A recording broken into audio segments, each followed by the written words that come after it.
अपने 1 ईयर को वेस्ट कर लेना या फिर ड्रॉप के लिए सोचना, इससे अच्छा है कि इस बार की काउंसलिंग अच्छे से की जाए।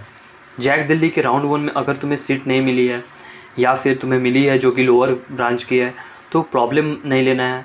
अभी मैं आगे तुम्हें सब कुछ बारीकी से समझाऊंगा, तो वीडियो को अंत तक ज़रूर देखना, स्किप मत करना।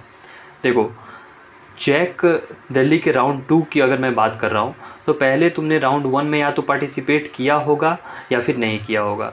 ओके, तो अगर तुमने पार्टिसिपेट किया है और अगर तुम्हें ब्रांचेस नहीं मिली है, सीट अलॉट नहीं हुई है, या फिर तुमने अभी ट्राई ही नहीं किया है, तो फिर इन दोनों के लिए मैं तुम्हें स्पेसिफिकली बता देता हूँ। पहले मैं बता देता हूँ कि जो बच्चे जिन्होंने राउंड 1 में अप्लाई किया था लेकिन सीट नहीं मिली या फिर मिली भी तो लोअर ब्रांच मिली, अपर ब्रांच की नहीं मिली, तो इन दोनों केसेस को मैं डिस्कस कर लेता हूँ।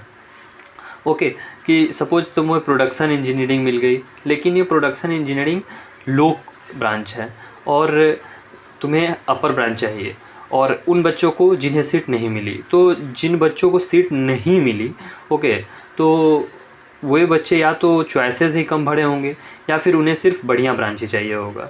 तो यार एक बात बताओ, something is better than nothing.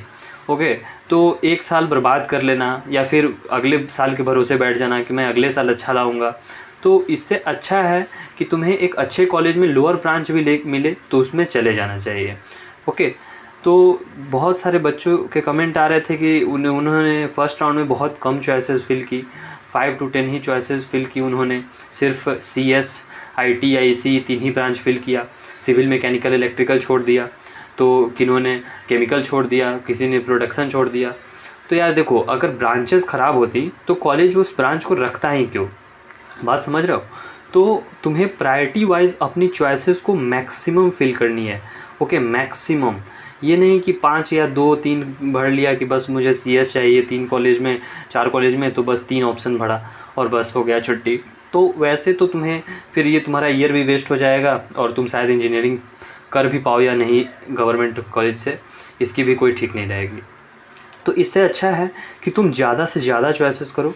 यहाँ पे मैक्सिमम चॉइसेस भरने के लिए मैंने तुम्हें ये बता दिया। अब बच्चों को सिर्फ टॉप ब्रांच चाहिए, तो टॉप ब्रांच के लिए भी मैंने कहा कि बच्चे को सिर्फ टॉप ब्रांच चाहिए, लो ब्रांच मैकेनिकल, सिविल वो चाहते नहीं हैं। अब यार आप ही बताओ कि देखो, जो अगर कॉलेज बढ़िया होगी ना तो वहाँ पे प्लेसमेंट भी बढ़िया ही होती है।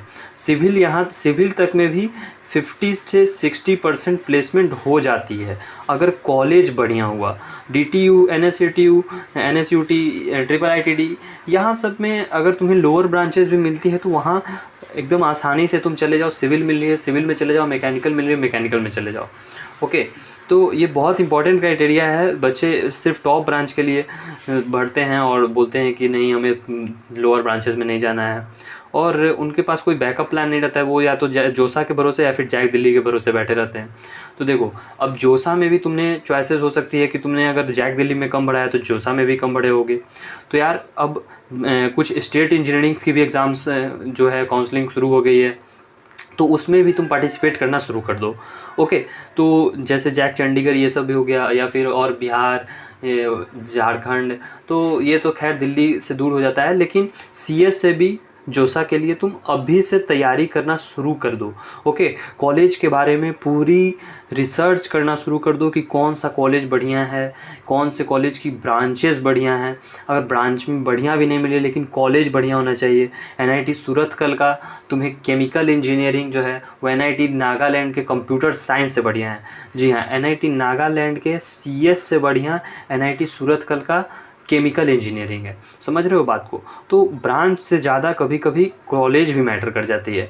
अगर थोड़ा मोड़ा अंतर हो तो सहा भी जाए, लेकिन अब सोचो तुम यार कि तुम्हें एक जगह NIT में कोई top NIT suppose NIT Rourkela या फिर NIT दुर्गापुर में तुम्हें सिविल मिल रही है, और एक जगह तुम्हें NIT उत्तराखंड या फिर लोअर NIT जो ले लो अभी न्यूली, और NIT श्रीनगर ले लो, श्रीनगर में तुम्हें CS मिल रही हो, IT मिल रही हो, तो उस NIT श्रीनगर में जाने से अच्छा है कि तुम जो तुम्हारे पास अदर अल्टरनेटिव है उसमें जाओ।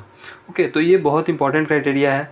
और उसके बाद फ्रीज और फ्लोट का ऑप्शन बचता है, तो जिन बच्चों को सीट मिली थी तो कॉन्ग्रेचुलेसन टू देम, और वे उम्मीद करता हूँ कि फ़्लोट ही ज़्यादा बच्चे किए होंगे, क्योंकि बहुत कम ही बच्चों को जो उनकी मनपसंद कॉलेज फर्स्ट अटैम्प्ट में मिल पाती है, चाहे वो जोसा हो या फिर जैक दिल्ली।